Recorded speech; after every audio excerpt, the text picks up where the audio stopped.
ASP Mercedes team, because it had one of its cars rather badly damaged. Alexander Koenig went off the road in FP1, so we're hoping that that Mercedes is going to be rebuilt and will be on track. Half a second quicker people went in, or the gun time went in FP2 over and against the first free practice session when Ezequiel Perez Compact was fastest for the Grasser Racing team with the Lamborghini Huracan. Audi, as I say, topped the times in FP2.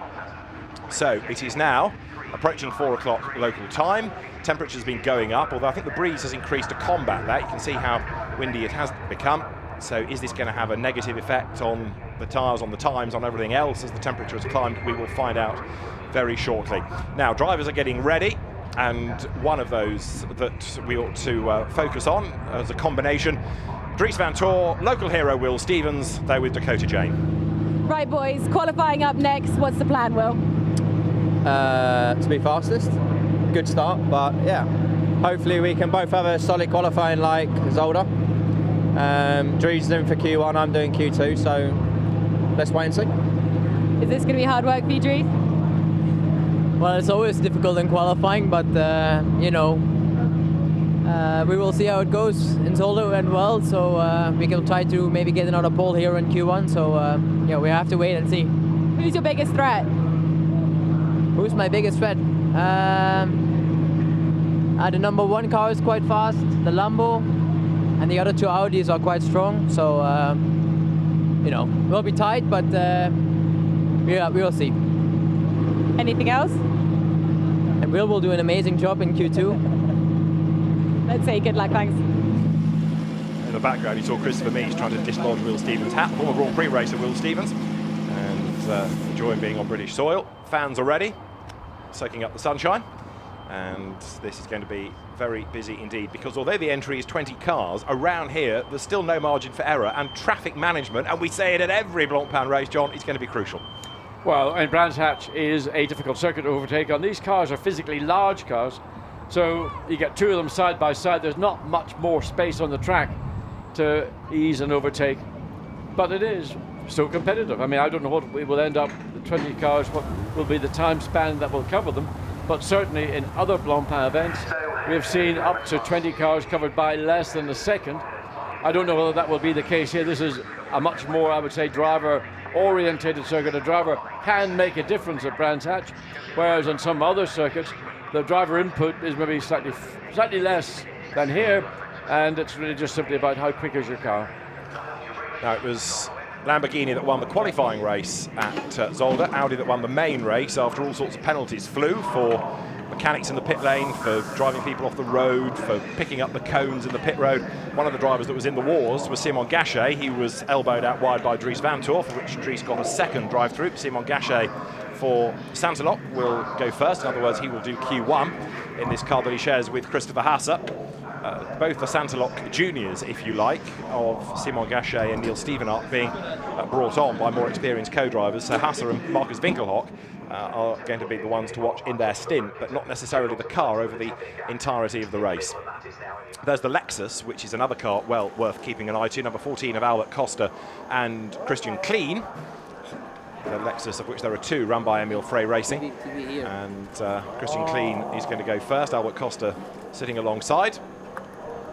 And it's good that these cars are developing. They're becoming more of a factor race by race. Yes, I mean, it is work in progress. They're working literally on the hoof. They come to an event and they learn more about the Lexus. They understand what the car's dynamics are, the strengths, obviously, and they'll be looking at areas where they can see improvement. So keep going, do the good work, guys, and you'll get there. Now, on the subject of these Lexus, let's find out about the project, because from Emil Frey Racing is Lorenz Frey, and he is with Dakota. Lorenz, team principal this year. You're in a new car, Lexus. You've had a few, setup problems. Is they going well now? Yeah, absolutely. We could improve after each session we did. During the sessions, for sure. Now, pre-practice 2 was already better. Now, hopefully, we could even improve a bit more for the qualifying. For us, a new track. For 2 of our drivers, a new track. And for sure, with this new car, still a lot to learn about. But I hope we still keep progressing. Where would you think is a successful place to be in qualifying? I think we should hopefully be in top 10. This track is really difficult to overtake during the race, so if we could finally stand in the top 10 would be great for us. Let's see what your team got. Thank you. Two chances, two cars, two of these new Lexus. The Jaguar project continues in the Endurance Cup, and there with the fast lane now open, WRT yet to put the wheels on. All the teams being fairly relaxed about this before they send the cars down to the end of the pit lane. We've got two of the Bentleys, of course, this weekend. 32 is the Ian Loggy Callum McLeod car, run by Stuart Parker's eponymous team, Team Parker Racing. And then you've got this car for Josh Cahill, former motorbike racer turned Volkswagen turned Audi racer turned GT racer, and Aaron Taylor-Smith, who's going to be the other driver of that car. And Aaron moving from the British Touring Car Championship into GT racing this season. Joshua Cahill, he's going to go first in this session. I mean, it's a very relaxed pit lane. It is, isn't it? Well, the reason I think is very simple. Track conditions, you want to go out when they are at their best in your given session. Normally that will come at the end of a session. You're going to put on a set of brand new Pirelli tyres, depending how many of those you've managed to hold back from the running we've had so far today, and you want to keep some also for the two sprint races on Sunday. So you're going to go probably and do an out lap, maybe a couple of flying laps, bearing in mind as long as you get a clear first flying lap, that ought to be the best of the two, and then come in and park it and hand it over to your teammate. 66 is the car from the Attempto Racing team of Stijn Schotthorst and Kelvin van der Linde, the Zolder main race winners. And have a walk up the pit lane. You can see the two WRT, or two of the WRT run cars. The third one, of course, is the Stuart Leonard Robin Fraines car. There at Acura ASP is the Michael Meadows Raffaele Marciello car. Raffaele having been a winner in the Blancpain GT Series Asia a month ago. One at Sepang, and I'm looking to see if there's another car out of all of that, whether or not 35 has been put back together again. 88 is going to be started qualifying by Michael Meadows. He will do the first stint, first session. Nicolas Jamin will do the same for 87. And now the cars make their way down the fast lane. So who has been best on their toes? It is Christian Kleen, who is going to be the first one out onto the circuit. And therefore, Christian will have a clean view ahead of him. Well, he will be, if you like, the stalking horse. Yes. Well, how you work horse into clean, I don't know. Clean horse. Anyway, go out, in effect, set a benchmark time, and that will be the time that everybody will then believe or understand the track is capable of delivering up. Yeah. And it will be when the session concludes in just under 20 minutes. That is ordinarily when the track is clear, but of course everybody knows that and everybody will sit and hang back possibly. Some might go out and do a run on a set of tyres they've run earlier in the day just to get a sighting of where the circuit is, because ambient and track temperature have changed. The wind has come up, so that you can cover by just giving a run or having a run on the best of the rest of the tyres you have available. Come in then, put on your fresh rubber, and that's going to be your shot for your grid position for the first of the two sprint races on Sunday. How many laps can you do, question one here, John, on a set of fresh tyres in these temperatures around here, and how many sets are you going to use per session? Are you going to have one shot, or would you come in and put a second set on in each session? I would be very, very surprised if anybody chose to do that, because the new tyre is going to be more beneficial to you in the two 1 hour sprint races. So if you've got a set of new rubber available, then hold it back rather than maybe squandering it in a qualifying session where you may not necessarily make up a great number of positions, but you have a chance, a better chance, to use those tyres come the two sprint races and roll the dice, go with your luck.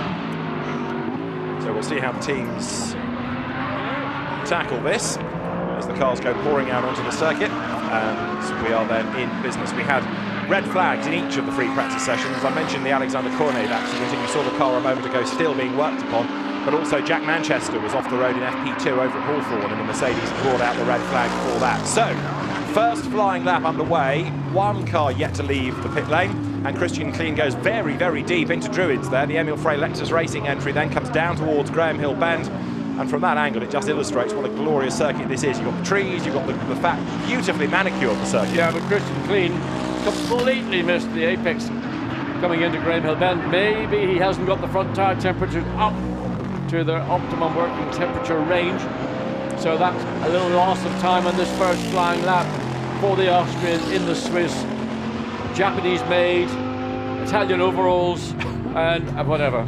So a dab of the brakes, something's right for Christian Klein. I don't think he feels particularly comfortable at this point. We were being told, weren't we, earlier on in the day, that they were still not happy with the setup of the car. I still think there's a bit more to it, but if it is set up and the balance isn't there, that might be why he was just checking the pace a little, but he's going to offer up the target time. Green on the graphic, remember, means a personal best in the sector. Purple means an absolute best, but it's all academic on your opening lap because, of course, you will be quick. Nothing else to gauge it against. Okay, there's the view. Clearways into Clark Curve. And then there's the run on a cambered straight, which also is a sort of a very gentle bend all the way through.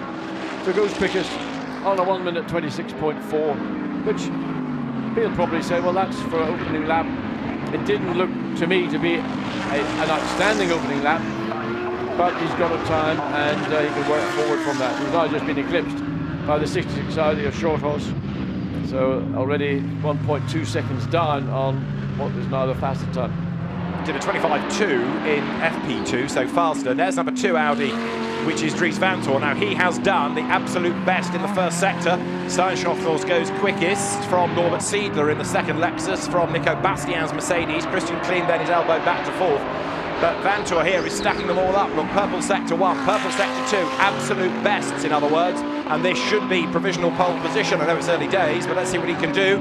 It should be in the 24s if he's going really nicely, and it is a 1:24.800 fastest by 0.4 of a second. That was a good lap. Good lap. Not quite as quick as we saw from the 2 practice sessions earlier today, but a good opening lap, bearing in mind that everybody's been sitting back and enjoying the weather, enjoying the sun, and having something to eat. And then you strap your helmet on, and then you just literally push the go button.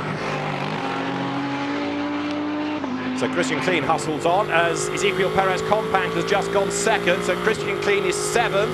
Can he respond as he comes across the timing line? He will go up to 4th fastest on a 1:25.268. So that's an improvement. Yeah. So back to the Jack Manchester and the Mercedes. That car, but Nico Bastian. Nico Bastian. Q1, yeah. This car was in the gravel towards the end of practice 2. So personal best, as you would expect on his first flying lap. Comes across the line, looks like a good run. 24.5. Goes fastest. Actually, not a good run, an outstanding run. Takes that provisional pole. As Vanthoor is 2nd, Christian Engelhardt goes 3rd. There, look, going through paddock in the green and orange this year. Lamborghini winners here last year. So Christian Engelhardt does a 1:24.933. Now, where does the magic second take us to? The top 8, all covered by just over 7/10. But watch number 2. Dries Vanthoor, fastest overall first and second sectors.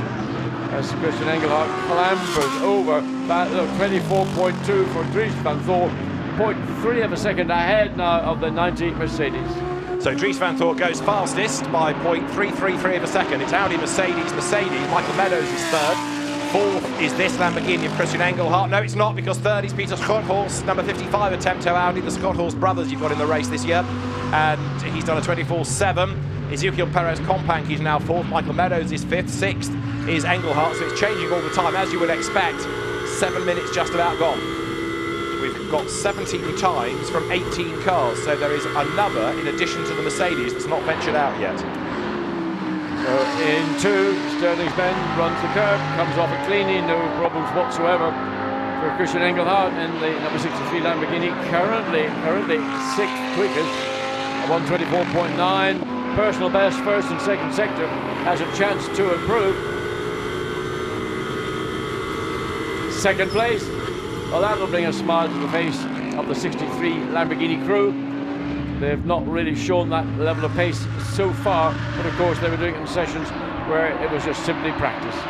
The other car that's not gone out is the BMW of Andrew Watson and Lucas Moraes that we saw in grief at the end of FP2, and what looked like a fairly harmless spin, presumably had rather more serious consequences. So the BMW is missing. Well, we got a message on screen saying that there had been contact with the barrier. We never saw that. We just saw the car parallel to the barrier, but we never saw the contact. So maybe something was more seriously damaged than we anticipated.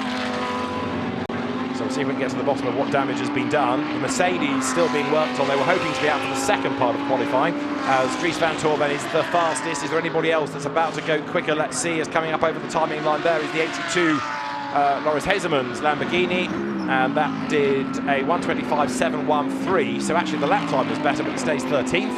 Engelhardt's up to second, and Nicolas Jamin is up to fourth. Nicolas Jamin, the French-American driver, then fourth fastest. There he is. This is the ASP Mercedes 87. And this will be a competitive car shared with Felix Arales, the Puerto Rican. Yes, and Mercedes at the current time are occupying row 2 with the 90 Mercedes and the 87, so not a lot of space to get around those two cars, and that is where they end up finally after this qualifying session, which will end in just under 12 minutes. So Jamin over the line, and that's a 25.1, so 4 tenths down, a slower lap, a sort of respite lap. So Josh Cagle, we've got penultimate. The slowest is Neil Stevenard, but I'm still a bit perplexed as to what's going on for number 1 Audi, because Alex Riberas is in the pit lane. He's done 3 laps. He's on 26.9. He's a long way off the pace, and that car, Alex Riberas and Christopher Meeks, the 2 drivers, is either going to do something really stunning at the end of the session or is in trouble. One would assume, being car number 1, that maybe they're just holding back.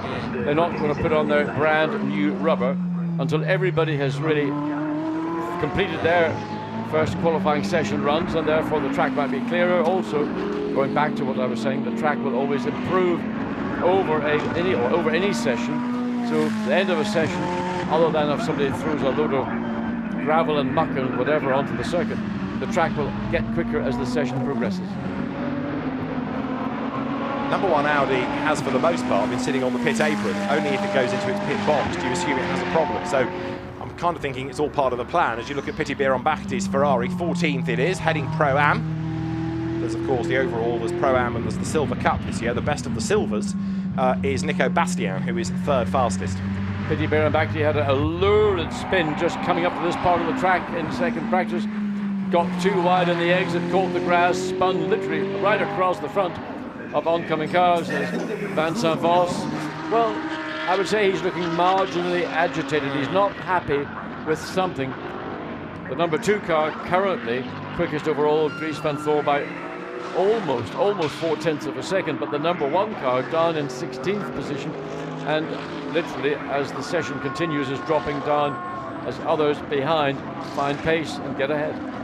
Out goes Josh Cagle once more, who is the slowest, so he wants to try and find some time. There is Vincent Voss, the man behind WRT, or one of the men behind it, talking to Will Stevens.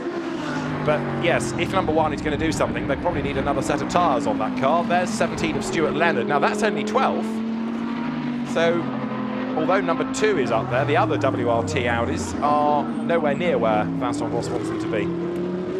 And Stuart Leonard, home circuit, a driver who really has come on leaps and bounds over the last couple of seasons, gaining confidence with the results, where confidence will flow, but just becoming a more confident partner than just simply a talented amateur or whomever or however you have chosen to refer to him as. So we first saw Stuart in the championship in the Endurance Cup with an Aston Martin. One of his co-drivers, of course, is Michael Meadows, who he now has to go toe-to-toe with. And the late Paul Wilson, the 3rd driver, class winners at Silverstone. But it's as a WRT driver, he's had great success winning the Sepang 12 hours, the Bathurst 12 hours, the Sprint Cup last year, and turning his way now out of Sheen Curve up towards Stirlings, which is where earlier on in the day we lost Alexander Cornet's Mercedes riding the curb and being spat across the road, similar to an accident we had here 12 months ago. 8.5 minutes are on the clock. So if you can do anything, now is the time to get out there and get on with it. Well, the number 1 Audi is still sitting on the pit. I mean, it's up on its air jacks. Only 2 people are allowed to work in the car. So tyres are being brought out. As I see, the left rear has been fitted to the car. So with just 8 minutes in round figures left, that will be plenty of time to go out, do an out lap. Certainly 2 strong flying laps. And then you'll be coming close to maybe getting one final lap. Just depends how quickly they can get the car down off the jacks. And it looks pretty much as if the wheels are now being bolted, locked up with those pneumatics. The car is getting ready. So now Riveras, on the back of his Endurance Cup win at Monza, has got to deliver here. He's hardly done many miles around Brands Hatch, in fairness, because when he used to come to the UK as a Porsche driver, it was for the Silverstone Super Cup race. So Brands Hatch is still development exercise, still learning about the place. Also on a mission here is Christian Engelhardt, jinking around to get the tyres up to temperature and the pressure's up as well. And this is the car that's second that wants to be on pole. So this is not the final opportunity, but certainly there won't be many more, I would assume, after this. Gottfried Grasser studying concentration, you can see. So down through Panica Bend, the compression rides the curve, comes off it cleanly, stays to the left, down through gears, just gets it in, keeps tight all the way around, which is probably the best way. Hits the limiter on the exit through it, then back down in Graham Hill Bend, cleanly taken, doesn't abuse, they run off on the outside. Traffic ahead, he needs to get his way around that. Interesting, he tends to be one of the school of thinking that you come in early for certies, as opposed to others who think you take a much later cut, a more acute cut, then onto the quickest part of the racetrack. Pilgrim's drop, we've got the rise and the drop, then into Hawthorne's, probably the quickest corner on the circuit, and then before you know it, back on the brakes and the bumps of Westfield, and the whole car, you can see the circuit actually has been recovered, resurfaced in certain places, but the bumps are fundamentally there. Up at the Sheen curve, makes the apex, let the car run out to the edge of the racetrack, back to the right, down 2 more gears, get the nose in, you really got to get that curve on the inside right where your wheel should be, and then a clean exit. So whether this is going to be good enough for Christian Engelhardt, we will know very shortly. Nothing showing that is any better. He's down in the sectors, but maybe this next lap is the one. Michael Meadows has gone second and Nico Bastian has gone third. That lap from Engelhardt was a 27.2, so a fair way off what he was doing earlier, but that's the car to watch now. Michael Meadows, second fastest and doing a personal best in sector 1. Yeah, but he's backed out of it because there's no way he's going to find a way past the Audi, which on its, well, maybe it's certainly on a flying lap. Currently that car is done in 10th place. So Michael Meadows will want to get past at the earliest opportunity. We'll go back to the number 14 Lexus. Christian Klein, that car just outside the top 10 in 11th position. Which is good in a sense, because we were a bit concerned about the Lexuses earlier on.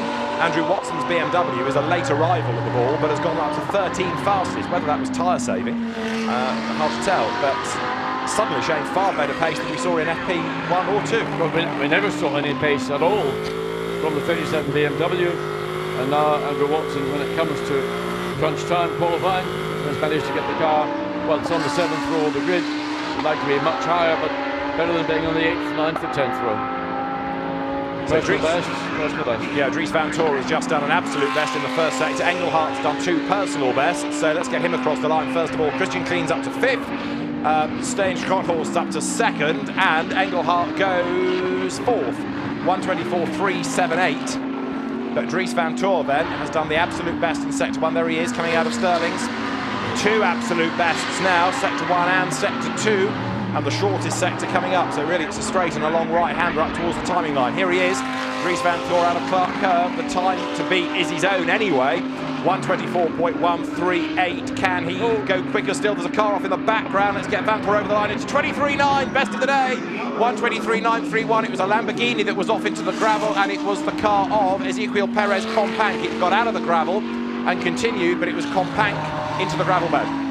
Here's the second Audi, the number 1. Currently that car 10th position. Second flying lap on the fresh set of rubber. Personal best, first and second sector.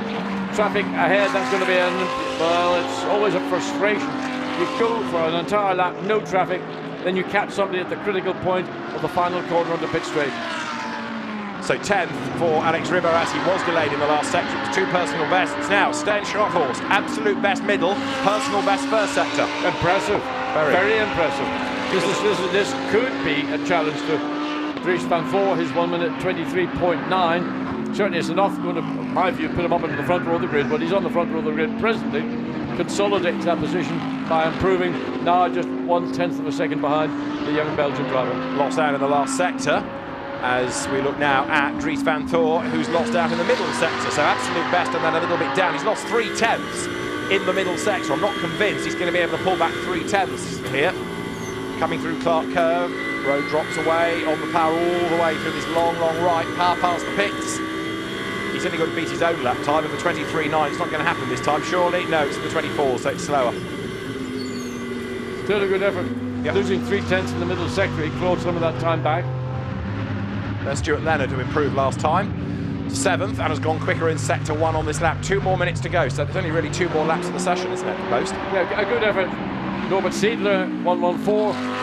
The Lexus up to 8th place, and that's a place that is all about pace. Norbert Siedler done a good job for the Lexus team. Yeah, he's 8th, Christian Klein 10th, Siedler at 24.5, Klein at 24.6, only a tenth between them, evenly matched cars and drivers. We've got then Stuart Leonard coming into Clark Curve, and there, slowly I would say, into Westfield, relatively speaking, is 55, although actually the first sector was a personal best from Peter Scrodhorst, but he doesn't look that quick coming up to Sheen Curve. No, it doesn't. I mean, he's cruising. You'd hear, I mean, in relative terms, he's cruising. He's not on a flying lap, as we catch traffic now all the way through Hawthorns into Westfield. There's 87, Nicolas Jamin, who is 9th fastest, improved last time 24.6.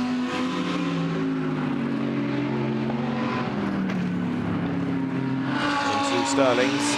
He will get 1 more lap out of the session. Others behind him may not be quite so fortunate. And 35, the battered Mercedes from earlier, is on the track. And for the first time today, it is Vladimir Atuev behind the wheel of it. He's got no running at all. He's been thrown into it to go and do a time, and he will get probably 2 flying laps. He's just done 1 and he's on a 2nd.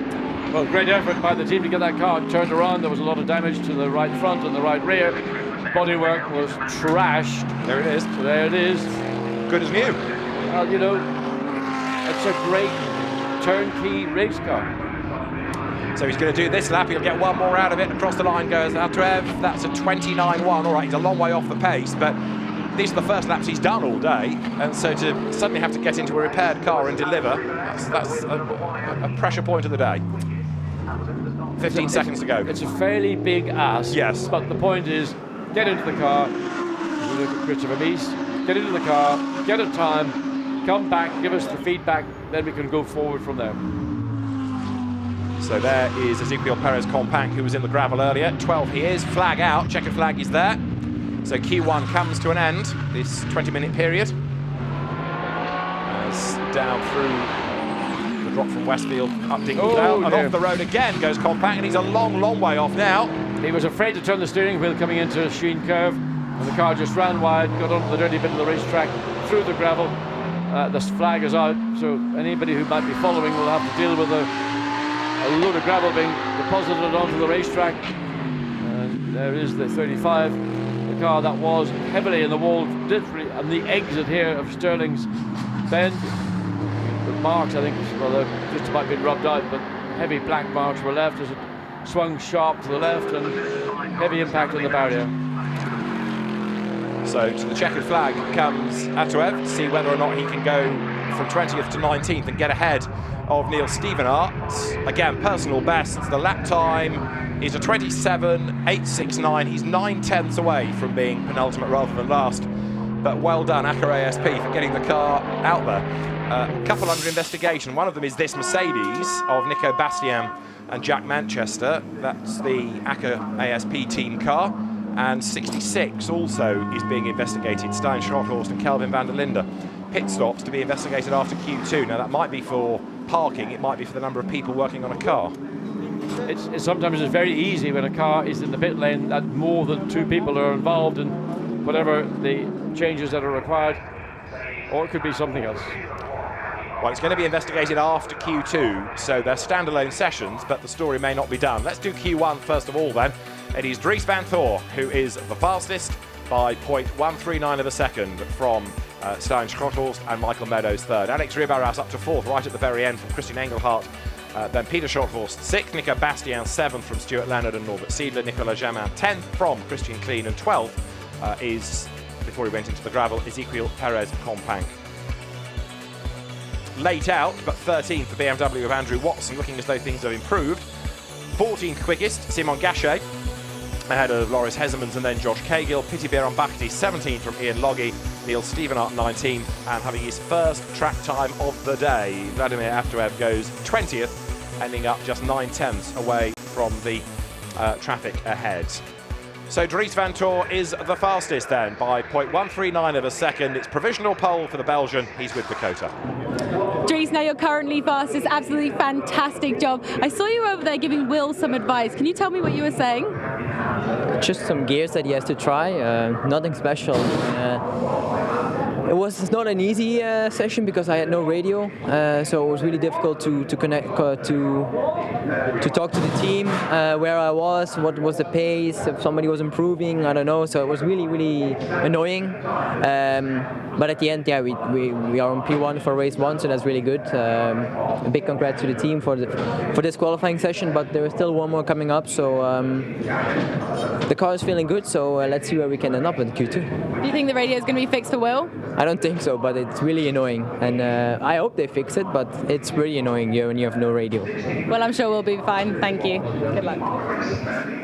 So Dries van Tor has a radio problem, but it didn't affect his pace, with that being 0.139 of a second quicker than anybody else. So let's have a look at the highlights then of Q1. It was a lively 20 minutes and has given us the first look at the car's proper pace of the day.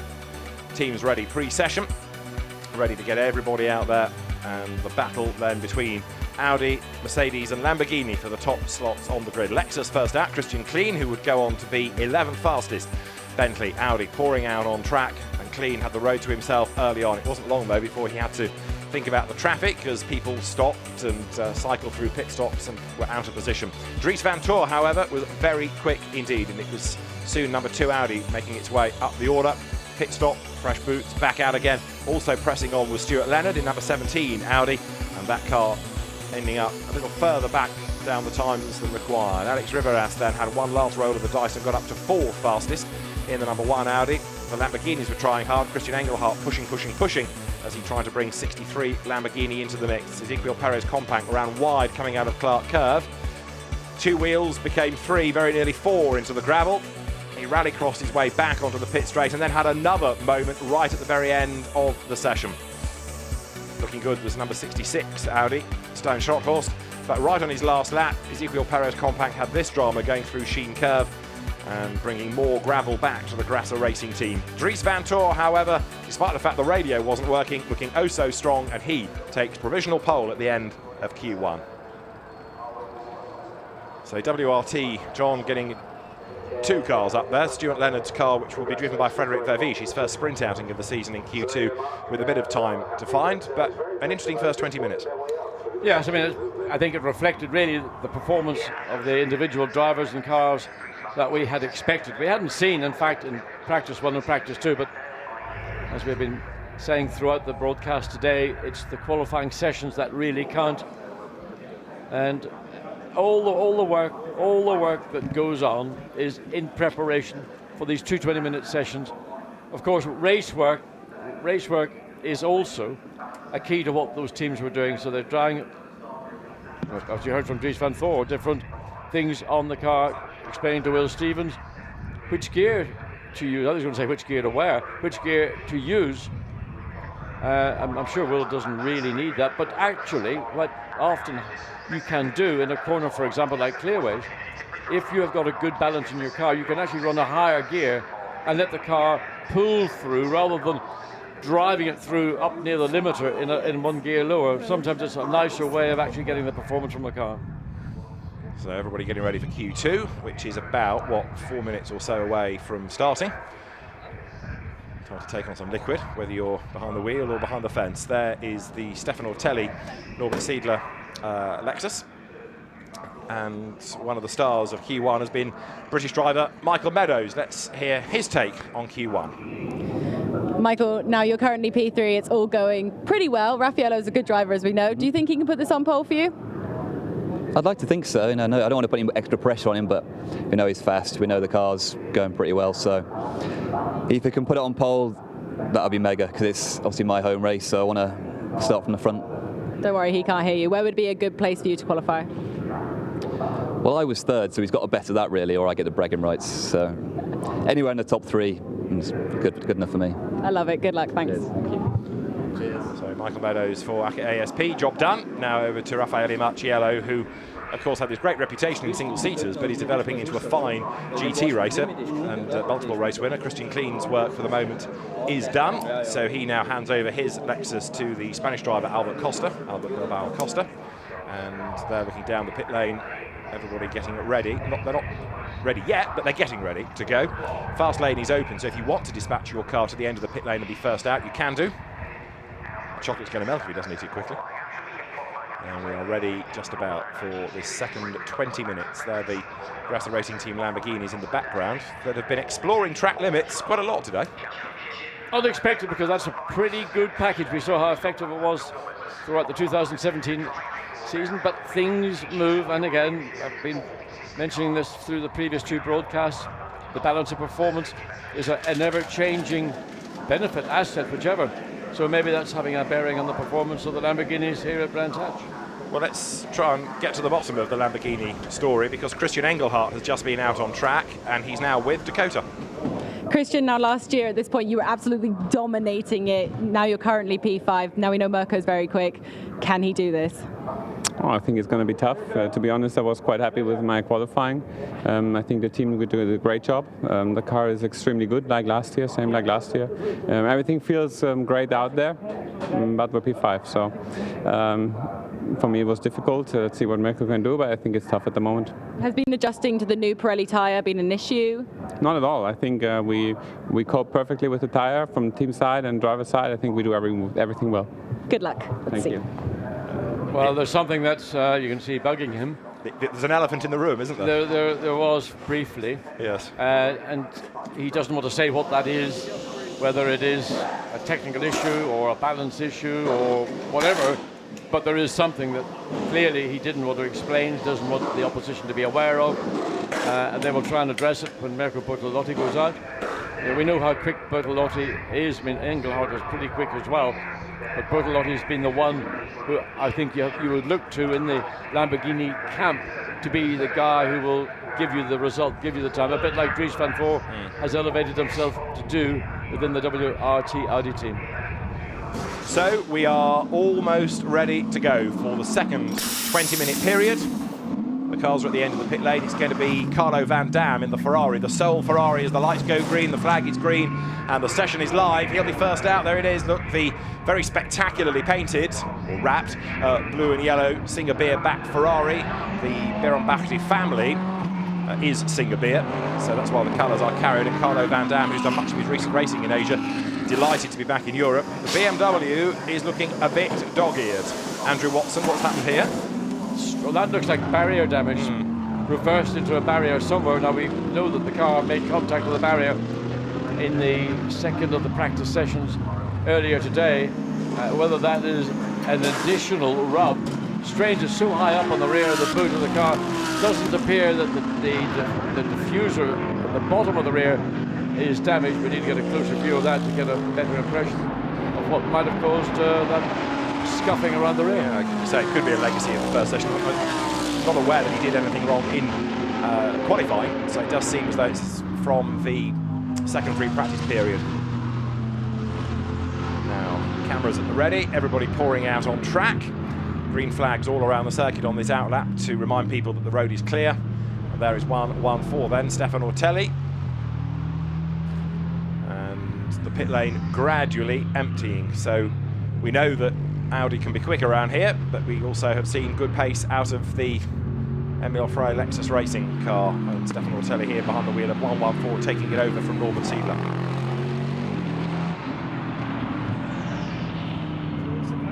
Trying to get the pressures up, the temperatures up. And in the Aaron Taylor-Smith household, people being rather bashful. That was Aaron's dad in the background we saw a moment ago. Right, Carlo Van Dam offering up good sectors. We'll see what the lap times are going to be in a moment. Through there goes number 2 Audi then. So it is now Will Stevens at the wheel of the car that was quickest in Q1. Well, what will almost be a certainty is that Carlo Van Dam in the Ferrari number 39 was quickest in that final sector on an out lap. That in itself has got not a huge amount of benefit, except that it means that in that last sector, when he was starting then to go on to his next flying lap, he had optimized everything he could coming out of clearaways and Cloud Curve to get across the start-finish line as quickly as possible. So riding on board with Will Stevens, behind is Aaron Taylor-Smith, former touring car race winner in the BTCC, and underneath the vehicle bridge then goes Will Stevens. So we're looking at personal best in the sectors, Raffaele Marciello an absolute best in sector 1, and straight away Mirko Bortolotti under investigation for a possible pit lane infringement. Well, we'll have to wait and see if there is a punishment or whether it was hard to judge until we get further information. Well, that's the last thing they need if any penalty comes, when they're struggling for outright pace, if you believe the drivers. Marciello's going to go quickest, I think, at the end of this lap. You're looking at Will Stevens, who lifts and lets the Bentley go. But 88, Raffaele Marciello, there he is in the blue and white Mercedes. They're two absolute bests. Marcus Winkelhocker's just on a 24.5, but Raffaele Marciello here should go quickest of all as he comes across the timing line. The Mercedes booms past the pits and does a 23.783. Fantastic lap. Absolutely outstanding. 0.2 of a second quicker than the Audi at Ries van Voor. There is the 63 Lamborghini Mirko Bortolotti behind the wheel, and this lap obviously clearly of no consequence. Now onto a flying lap. He has a personal best in the final sector, which will help him as he begins to go on to what will be his second flying lap. Christopher Mies is second, so it's 0.6 between them, but that lap by Marciello, just stunning. Best lap of the weekend, a 23.7, right from the start of the session, on it, clear track space. I mean, he couldn't have had that better. Well, and Fred Vervisch now got second quickest, just 0.2 down on the quickest Mercedes. But one thing about Raffaele Marciello is he is an exciting talent. He makes the Mercedes look... Oh! Caldarelli getting all giddy coming out of Sterling's. Andrea Caldarelli survives that, but that was one to get the heart rate up, wasn't it? Well, not ideal. Not ideal when you've got a fresh set of rubber on. You don't want to waste it by running it wide over the curb. Goes 124.7, so that will put him into 6th position. So there's Christopher Mies, who is pushing on. He's done an absolute best in sector 1, a personal best in sector 2. Third is the number 1 Audi. This is the car that Alex Riberas shares. So he's in Q1. Christopher Mies, multiple GT champion and significant race winner, coming now out of Clark Curve up towards the timing line. Marciello's 23.783 to beat. 22.23.791 goes second. He misses out by 8 thousandths of a second. Well, I thought maybe the 88 Mercedes would sit back in the garage and wait and see if anybody could challenge that time, and the belief that probably they were just out of reach of everybody. But Christopher Mies has gone and proven that only 8 thousandths of a second. I mean, it's what is it, 3 feet, 2 feet? Like that, yeah. So Pierre Caffer across the timing line next.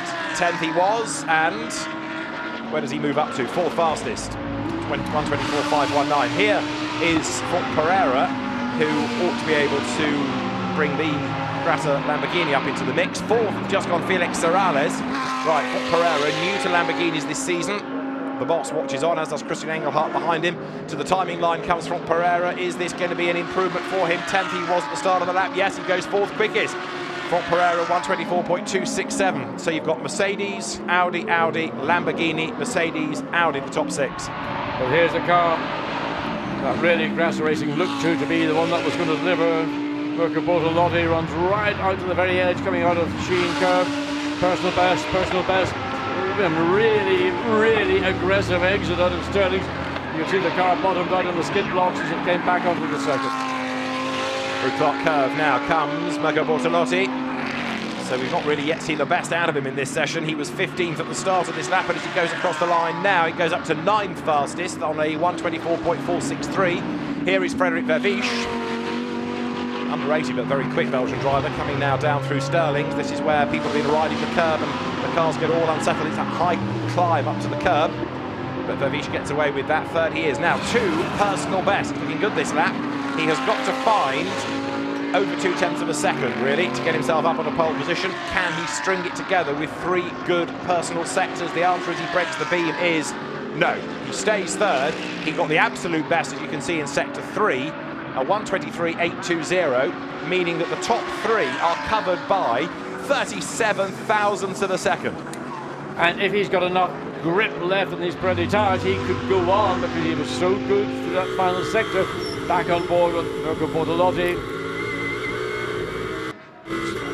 Coming down into Dingledale up the hill into Sheen Curve, and then it was the corner following that we were so aggressive on the exit, really bullied the car out of the corner, staying, oh, and then hits it, maybe not quite as severely as on the previous lap, but this is an indication of just how much effort the Italian driver is putting into this potential. He wants to get this car from the second row of the grid if possible. Christopher Hassel has just gone second quickest, Bortolotti 5th overall.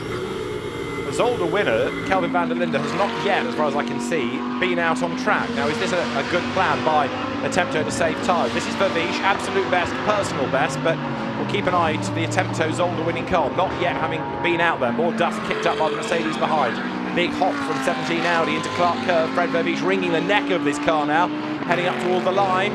He's got to get something better than a 23.7 if he can. 23.719 is pole position by 64 thousandths. Frederick Vervish goes top, and amazingly, he lost a bit of time in Sector 3 compared to his earlier best. Yes, I mean, it wasn't quite as good an exit out of clearways. He had to sort of, I think, check up on the throttle marginally. But overall, now 6400th of a second quicker than what I thought was the dominant time from Raffaele Marcello in the Mercedes. So it's Audi, Mercedes, Audi, Lamborghini, and then Lamborghini as well. So can Marciello fight back now? Got half the session to go.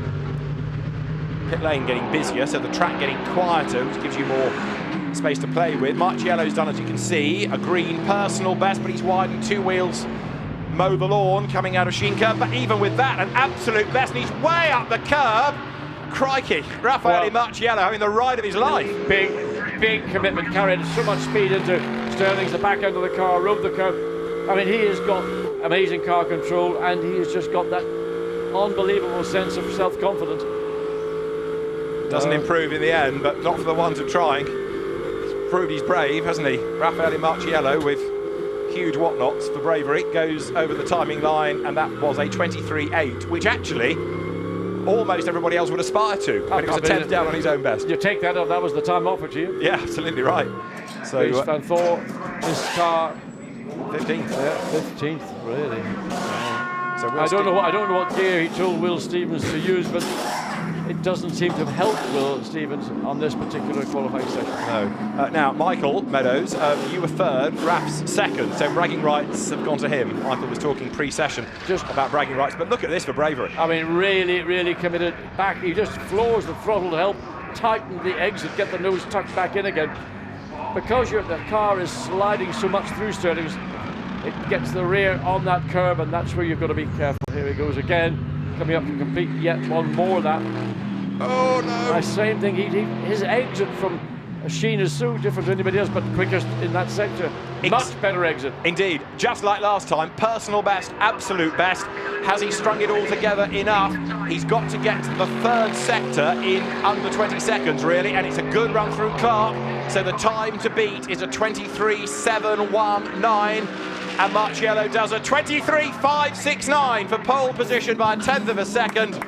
Fantastic, and a sigh of relief from Michael Meadows, the car starting at the front of the grid, but Raffaele Marciello, stunning session. I mean, he's dug deep and had to dig even deeper. Yeah, and I mean, that was a controlled aggression. The previous run was just aggression, but once he knew what he needed to do in Sterling's. He didn't enter it quite so aggressively, didn't nail the throttle quite so hard so early, got the car straight, at which point he could get on the throttle. Car came out of it, and that gave him the opportunity to make that run into the last corner into clearways and continue the good work, and there we are, 123.569, 0.150 quicker than Frederick Vervish in the number 17 Audi. Now, 8 minutes to go, and most people, not all, but most, are in the pit lane. I can't believe they're going to call it a session, so a new set of tyres, I think, for most, and then we'll see what they can do. Carlo Van Dam has not given up, because he's on track 14 fastest, third in Pro-Am. And still, as I say, number 66 has not been out, so the championship leading car not having done a time.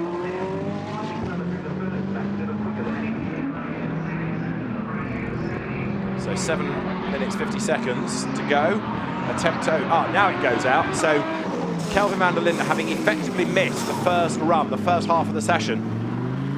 Is that just down to tyre saving, or do you think there's something more sinister? Well, I think there could be simply just waiting until the closing moments of the session.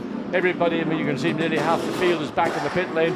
Others are making their way back in, and there's only going to be a small number of cars on the track when the two attempted cars go out to do their qualifying runs. And if that's what attempters believe is the right strategy for their team, then let them go with it. Indeed so. So they've had one car out there to get the data. Now there is Will Stevens, who is only 15th. And this is the car that was quickest in Q1. So a bit perplexing as to why Will can't replicate the time that Dries van Toor did. And there may be a number of reasons, but let's see what he does. He's got personal best in the first two sectors, so this should see a significant step forward for the number 2 currently, as you mentioned, in 15th place, through clearways, and then cuts back for Clark Curve, comes across start-finish line. It's not going to be a pull time, that is for sure, but it puts him up to 10th, 5th row of the grid. Yeah, and then factor into this as well, Kelvin van der Linde as well, because, as I say, he's late out, but the ADAC GT champion and Sirocco R Cup champion getting on with life. This is number 14 you're looking at, which currently has Albert Costa behind the wheel of it. And this is a sort of Costa Express as it comes across the line, because that puts him up to 5th fastest, 1:24.109. That's a good lap. I tell you what, that'll send shockwaves through the paddock. Yes. That the Lexus here at Brands Hatch, a handling circuit. It's not a power circuit like Monza, it's a handling circuit. That is a very strong time. And, well, let's wait and see what they can do, if they can translate that. Marcus Winkelhoff, who's just jumped up into 4th place, leading Pro-Am car. But that will send, well, relative shockwave. Yeah, and this is another one that could jump. Felix Serrales in 87 Mercedes has done, as you can see, 2 personal bests. So Serrales is 9th. Will Stevens goes 10th, as John had mentioned, but this Mercedes goes 6th. So Serrales gets ahead of the Lexus. So yeah, it's one step forward and then the pace back, isn't it, from the Lexus? It's a good time, but others go quicker. This is Callum McLeod, former British Formula Ford champion, running up the curb coming out of Stirling's in Ian Loggie's Bentley that Stuart Parker's team runs. Yeah, the Bentley rides the curbs probably better than most other cars, bearing in mind it's got a rally heritage from M Sport, so it can use the curb in a way maybe other cars would want to stay away from, particularly in Stirling's. Over the timing line goes, yeah, the Bentley. There is 26, Marcus Winkelhoff, 4th fastest. And we've now got 3rd, Kelvin van der Linde. He has done 2 personal bests and an absolute. So 66, having won the main race at Zolder, Kelvin van der Linde goes 3rd quickest, having only had half the track time of everybody else. He's only done 3 laps, the 7 or 8 or 9 of the majority of other people. Winkelhoff through, and what does that do for him? Consolidates. Keeps him 5th, yeah. Christopher Hasser in the meantime, up to the line. And he's 6th quickest, but down in the middle sector, so I'm not sure there's going to be much of an improvement. Goes through. So Bertolotti out again, fastest middle sector. Merkel, personal best, fastest overall second sector. This has got to be his last opportunity. 2nd quickest, front row of the grid. So Bortolotti then 0.147 adrift of Raffaele Marciello.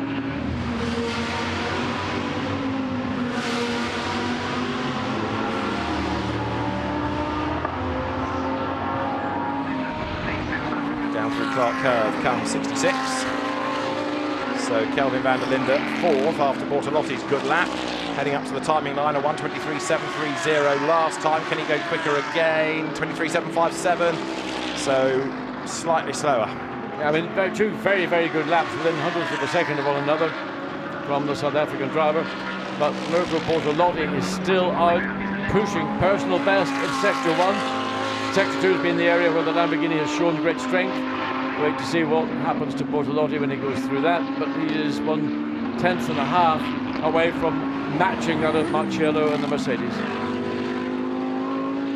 Verviche. Yeah, Frederic Verviche, absolute best in Sector 1, which is very encouraging.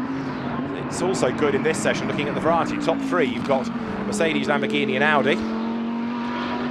And just under 3 minutes of the session to go, as down through Graham Hill Bend comes the Audi in question. There you've got Verviche. You can see how bumpy it is at Westfield. The car just skipping all over the road. Yeah, it's a very uncomfortable corner, just which the car is constantly having vertical travel, quite a lot of it. waiting to see what will happen in the second sector. He would have lost time getting through. Personal best, nevertheless, slides the back of the Audi, but keeps pointing in a straight line, keeps the car in control. So this could be a lap that might put him back up onto the front row of the grid. It certainly could challenge where he is from the second row of the grid right now on a 123.7. Over the line goes Vervish, and let's see what the time is. It's quickest, a 1:23.460. He's a 10th ahead of Marchiello, who is under investigation, Raffaele Marchiello, for an alleged pit stop infringement. So Marchiello is being investigated, and so is Carlo Van Dam. More news as we get it, but the story of Q1 and Q2, in fact, with these investigations, may not end with the checkered flag, might it? The stewards are going to be busy at the end of the sessions. As down towards Clark Curve comes number 25 then, so Christopher Hasse, hugely experienced, very successful Audi campaigner, former Blancpain Endurance Series champion as it was in those days, to give its name of the day. Over the line goes Hasse, stays 6th. Here in 1:1.4 is Stefano Ortelli. Now this Lexus is quite a long way down, only 16th. Well, the Lexus has delivered certainly very impressively, 1:24.5. That's pretty good for Stefano Ortelli. His earlier best lap deleted for track limit abuse, and a warning comes up, must respect track limits at turn 3. Now, turn 3 is Graham Hill Bend, in other words, the next corner that he's coming to at the bottom of the hill. Let's see what he does this time. So Ortelli has lost his best lap for track limit abuse, and we move to the Aaron Taylor-Smith Bentley that's in 19th in the times at the moment. Well, Christopher Mies on the personal best, currently 4th quickest. That's sector 1. Ortelli, personal best, sector 1, but 2.5 tenths down on the number 1 Audi. So it's an improvement for Ortelli, but slower than the presently 4th place Christopher Mies.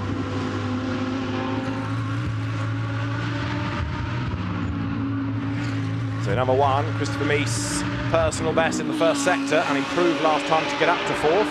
Aaron Taylor-Smith has gone quicker incidentally, 18th he is now of the 20, so ahead of Alex Morais and also Alexander Kornev in the Mercedes. So here's number 1, this is Mies, down in the second sector by 2/10. And it's so competitive, we're talking thousands here, you can't really give away 2/10 of a second, so Mies has got to be a real hero in the last sector. Comes up now towards the timing line. Is this going to be an improvement? The flag just escapes, and as it goes through, stays 3rd. Yeah, the lap time was better, 1:23.638. And in this session, the leading 15, all within a second of each other. More like it. That's Absolutely, more like yes. it. What we saw this morning did not give us a true indication. Now, when people have run on new tyres, the truth of everybody's individual performance is there to be seen. Absolutely right. It's 82 Bales. That's from Carrera, 8th fastest. So Audi looking pretty strong now, and Frederick Vervish in the Stuart Leonard car up to the top of the times. Christopher Mies, the last significant improver. Aaron Taylor-Smith improved on his last lap as well, 1:25.045. All go. Second session particularly, times changing all the time. Yeah, that was the 10th session. Everybody in the pit lane, no one really knew the time. I mean, take the Mercedes time, which looked like a dominant time. Stuart Leonard, Riley looks back and wonders, well, what might have been. So, tough when your driver, your teammate, Fred Vervish, goes so quick. Well, you know, yeah, but he's the pro in the car. But great, Andries van Thor very sportingly comes along, congratulates Stuart Leonard. Stuart didn't do anything in this session, he just was there to support Fred Vervish. But anyway, that's the bonhomie that you have within the WRT group, and good to see. So Frederick Vervish fastest by 0.109 of a second over Raffaele Marchiello, and then 3rd quickest Christopher Mies from Mirko Bortolotti. We'll go through the full times in a moment. We might hear from Fred Vervish as well, but a very lively session, that is for sure. So it is Frederick Vervish who is the quickest at the end of Q2 by 0.109 of a second from Raffaele Marchiello. Christopher Mies comes next ahead of Mirko Bortolotti. Kelvin van der Linde missed most of the session but went 5th from Christopher Hasse and Marcus Winkelhock, with Franck Pereira 8th from Felix Morales 9th, Albert Costa, Pierre Capper and Stefan Ortelli rounding out the top dozen. Ortelli getting up there right at the very end, really on his last proper lap. 13th for number 19, Andrea Caldarelli. And 14th, number 2, Will Stevens. The car just never came alive in that session. Carlo Van Dam 15th ahead of the Bentley. Callum McLeod clear of Jack Manchester, and then Aaron Taylor-Smith. Lucas Moraes, BMW 19th. and Alexander Kornev, treating Brands with a lot of care, is 20th after his big accident in FP1.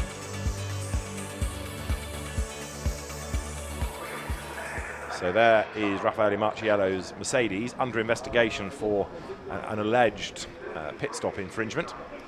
So it may well be that the story rumbles on into the night and things change, but all that will be confirmed on the Blancpain Series website. We better hear from the pole man though, hadn't we? Frederic Verviche, quickest and with Dakota.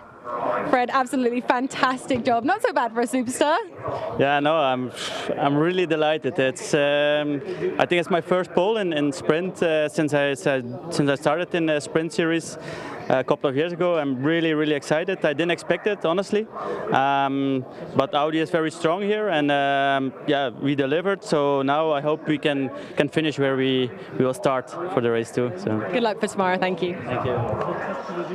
A job well done by Fred Verviche. He's not done many miles around Brands Hatch, so excellent for that.